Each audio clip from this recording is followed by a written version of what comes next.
Hi guys, welcome back to Nairobi Legal. My name is Rogers Gilinji, and in this video our focus will be on defenses for defamation as far as the Kenyan laws are concerned. It is a continuation of our first video we had on defamation law in Kenya. Before we discuss the defenses for defamation, I want us to understand the context of defamation as far as media companies are concerned. Remember, in Kenya we have companies that print out newspaper, so it could be the Daily Nation newspaper, it could be the Standard, the People Daily, or even Business Daily. So in the context of defamation, printers and distributors are liable even if they are unaware that the publication contains defamatory material, meaning that today we can have an article in the Daily Nation and it does not matter whether the company itself knows that there was an article published that was defamatory. It doesn't matter. The company will actually be held liable so long as that newspaper contained a defamatory material. The other thing we need to appreciate as students is that sometimes people assume by using the word allegedly or alleged, then they will be excused from defamation. And this is not true. As far as media companies are concerned, the use of words allegedly or alleged will not of itself excuse the publication of a defamation lawsuit, meaning that even if an article has been published with these simple words alleged or allegedly, the publication can still be held liable for that defamatory statement within the newspaper or TV show. The other thing we need to appreciate is that the republication of defamatory words of another person is not a defense, meaning that if you go ahead and republish, let's say if there is a defamatory article in the Daily Nation newspaper and the Business Daily republishes that article while quoting the Daily Nation, that republication will not be a defense, meaning that also the Business Daily will be held liable for defamation, and they will not rely on the defense that we were simply republishing a story that was written by the Daily Nation. So we need to understand that republication of defamatory words of another is not a defense when it comes to a claim of defamation. As we talked about in the first video, your intention is irrelevant, meaning that if you say defamatory statements, whether you're trying to do comedy or make people laugh, or you're trying to be funny, that intention does not matter as far as defamation is concerned, meaning that it doesn't matter what you intended, so long as you've made a defamatory statement about someone, then of course you're going to be held liable as far as a defamation case is concerned. In addition to the previous discussion, remember, just to emphasize, never repeat or republish defamatory words of another, meaning that if one company has written an article and another company republishes that same article, both companies will be held liable for defamation. And also, as a student, you have to take this at the back of your mind. Remember that it is not a defense for you to say, look, I did not intend to defame you, I was simply reproducing or republishing someone else's story. That will not actually be a defense for you as the second person republishing an original story. Remember also, repetition of statements or words uttered by someone else could also land you in trouble, meaning that if someone has said defamatory statements and then you're going ahead to repeat them, that will amount to defamation and you'll also be held liable accordingly. And so when it comes again to deceased persons, remember you can't defame a dead person, and we said defamation, of course, as we explained earlier, the statement said must lower someone's reputation in society. As you can already see, if a person is deceased, then there is no reputation that is being tarnished.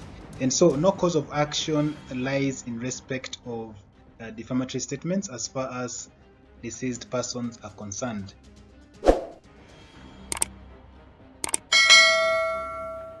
The first defense to a defamation case is truth and justification, meaning that as long as you're making a true statement based on facts, then even if you're sued for defamation, whoever is suing you will not succeed. And as a student of defamation law, the other thing you need to appreciate is that we discussed the elements of defamation in our first video, Defamation Law in Kenya, and we said that for a statement to be defamatory, that statement must be false and it must harm someone's reputation in society. So just to understand all the elements of defamation, please refer back to our first video. But as far as the truth is concerned, if indeed you're making a truthful statement about a person, then in that case you are actually not defaming them. The other defense is that you can rely on the fact that you got consent before publishing a story, meaning that if person A wants to publish a story about person B and they reach out and they verify this story with person B, person B gives consent for the publication. If later person B goes ahead to sue for defamation, person A can come and rely on the defense of consent to publication, meaning that they had the consent from the person they wrote about before publishing that particular story. We also have a defense of privilege, and in this case, if you are a person who has been sued, especially if you are a witness in court, maybe giving evidence and you said certain statements about a person, in that case, whatever you said within the confines of the courtroom or within the confines of an example here, members of parliament, whatever they say within the confines of the parliamentary building during their parliamentary sessions is privileged, meaning that however mean or false it may sound, you can't sue them for defamation because those are privileged places, and whatever you say there is supposed to be privileged. And the reason why this is done is to allow, if it's a court session, is to allow witnesses to speak freely. If it's a parliamentary session, is to allow members of parliament to express themselves freely. When it comes to defamation and media houses, there are certain considerations I'm going to explain which media houses must take before publishing a story. And by media houses, an example could be Nation Media Group or the Standard Group.